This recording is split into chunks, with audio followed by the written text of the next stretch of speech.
आप सभी भाई, अपना एक टॉपिक चल रहा है डिसऑर्डर्स। 2 क्लासेस अपने इसकी ले चुके हैं डिसऑर्डर्स की। अपन डिसऑर्डर्स में पढ़ रहे हैं भाई speech sound disorder. Speech sound disorder भाषा ध्वनि संबंधी त्रुटियां, भाषा ध्वनि उच्चारण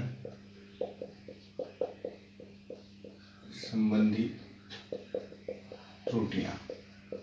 भाई स्पीच साउंड डिसऑर्डर अपन पढ़ रहे हैं, भाषा ध्वनि उच्चारण संबंधी त्रुटियां। डिसऑर्डर्स में ये 2 अपने इसमें पढ़ चुके, आर्टिकुलेशन डिसऑर्डर, आर्टिकुलेशन डिसऑर्डर और phonemic disorder, phonemic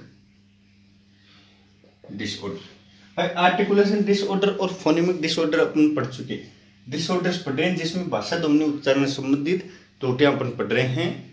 speech sound disorder अपन पढ़ रहे हैं। डिसऑर्डर्स में पहले की क्लासों में आर्टिकुलेशन और फोनेमिक ये 2 अपन पढ़ चुके हैं। भाई समझने वाली बात है। रेसिड्यूअल एरर्स, रेसिड्यूअल एरर्स क्या होते हैं, इस पे बात करते हैं। अवशिष्ट, अवशिष्ट भाई रेसिड्यूअल का अर्थ होता है अवशिष्ट। एरर्स यानी बची हुई जो त्रुटियां हैं, अवशिष्ट का अर्थ होता है बची हुई जो त्रुटियां, जो बच गई जो गलतियां। भाई अब समझेंगे इसको विस्तार रूप से। रेसिड्यूअल एरर्स का अर्थ होता है even most speech sound disorders can be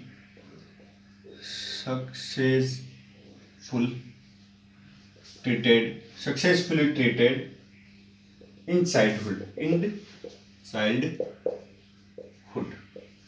भाई रेसिडुअल एरर्स अपन पढ़ रहे हैं। रेसिडुअल का जो शाब्दिक अर्थ होता है वो होता है जो बच गई, अवशिष्ट।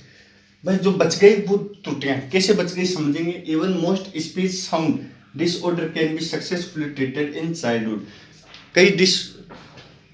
कई डिसऑर्डर ऐसे होते हैं जो चाइल्डहुड तक ही रहते हैं, जवानी तक वो नहीं रहते हैं। चाइल्डहुड में आकर वो खत्म हो जाते हैं, चाइल्डहुड में ही खत्म हो जाते हैं। जैसे कि कई बच्चे तुतला कर बोलते हैं, कई बच्चे तोतले बोलते हैं और कई बच्चे स्पष्ट नहीं बोल पाते हैं। तो वो क्या होता है, जवानी में जो वो बड़े होते हैं, जैसे जैसे वो बड़े होते हैं उस हिसाब से वो बोलना सीख जाते हैं भाई। और कई ऐसे होते हैं जो भाई कई ऐसी डिसऑर्डर्स होते हैं जो जवानी में आकर भी सही नहीं होते हैं, वो रेसिडुअल एरर्स कहलाती हैं। Even most speech sound disorder can be successfully treated in childhood and few में प्रिसिस्ट यानी दृढ़ रहना होता है भाई। प्रिसिस्ट यानी दृढ़ रहना। कई दृढ़ बनी रहती हैं, कई जो गलतियां हैं, डिसऑर्डर्स हैं, वो सही नहीं होती हैं। जो उच्चारण संबंधित स्पीच साउंड डिसऑर्डर हैं वो कई बचपन में भी रहते हैं और एडल्टहुड में भी रहते हैं। मैं प्रसिस्ट इन एडल्टहुड और रिमेन इन लाइफ टाइम के लिए वो रिमेन रहते हैं। लाइफ टाइम उम्र भर रहती हैं। ऐसी त्रुटियां जो बचपन में सही नहीं होकर जवानी में भी वो त्रुटियां सही नहीं होती हैं, वो गलतियां सही नहीं होती है। जैसे कि कई बचपन में तोतले बोलते हैं, तुतला कर बोलते हैं, स्पष्ट अस्पष्ट बोलते हैं और जवानी में तक भी वो अस्पष्ट ही बोलते हैं। तो जवानी में आकर भी, एडल्टहुड में आकर भी वो उच्चारण उनका सही नहीं हो पाता है, उसे अपन रेसिडुअल एरर्स कहते हैं। आर्टिकुलेशन और फोनेमिक डिसऑर्डर अपने पिछली क्लास में पढ़ा। रेसिडुअल एरर्स अपने समझा, यहाँ तक स्क्रीनशॉट लीजिए। आगे चलते हैं भाई, देखते हैं भाई। मोस्ट स्पीच साउंड डिसऑर्डर अकर विदाउट ए known causes. Most speech sound disorder, कई अधिकतर स्पीच साउंड डिसऑर्डर होते हैं, भाषा संबंधी जो उच्चारण होते हैं उनका कारणों का ही नहीं पता रहता है। कई ऐसी त्रुटियां जो भाषा संबंधित गलतियां होती हैं, त्रुटियां होती हैं, जो उच्चारण संबंधित त्रुटियां होती हैं, उनके हमें कारणों का ही नहीं पता रहता है। कई त्रुटियां तो इस प्रकार की होती हैं। How to produce sound correctly. कई विद्यार्थियों को, कई स्टूडेंट्स को ये नहीं पता रहता है हाउ टू प्रोड्यूस, किस प्रकार से साउंड को सही तरीके से बोलना है, सही तरीके से प्रोड्यूस करना है, यह भी ध्यान नहीं रहता। और डेवलपमेंटल डिसऑर्डर, शारीरिक विकास संबंधी कमियां, अब ये फिजिकल कमियों में है, शारीरिक रूप से जो कमियां होती हैं फिजिकल रूप से, उसके बारे में है भाई डेवलपमेंटल डिसऑर्डर। अगर शारीरिक विकास संबंधित कोई कमी है तो भी उच्चारण सही नहीं होगा भाई, उच्चारण में, शब्द उच्चारण में गलतियां होंगी, त्रुटियां होंगी, ध्वनि उच्चारण में त्रुटियां होंगी, डेवलपमेंट डिसऑर्डर अगर रहेगा तो। जेनेटिक सिंड्रोम्स, अनुवांशिक लक्षण रहेंगे।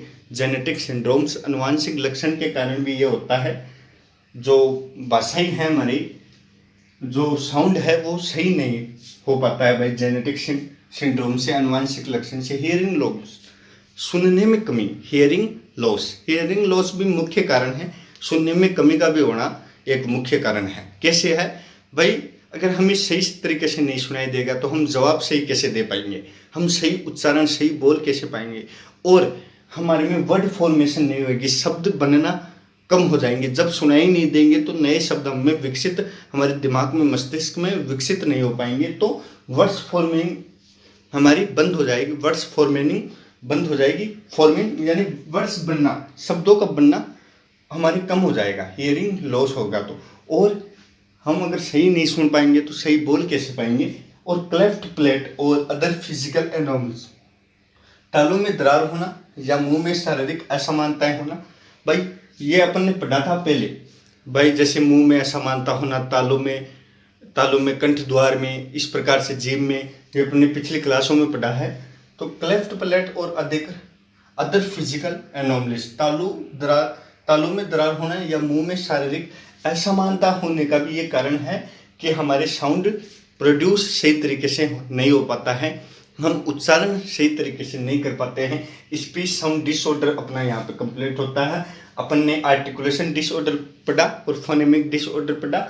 आर्टिकुलेशन डिसऑर्डर, फोनेमिक डिसऑर्डर के बाद में रेसिडुअल एरर्स पढ़ा। फिर मोस्ट स्पीच साउंड डिसऑर्डर, कई हमें कारण ही नहीं पता रहते, इनके बारे में चर्चा की। और जो हमारे फिजिकल कारण हैं उनके बारे में चर्चा की भाई। डिसऑर्डर अपना समाप्त होता है, आप स्क्रीनशॉट लीजिए।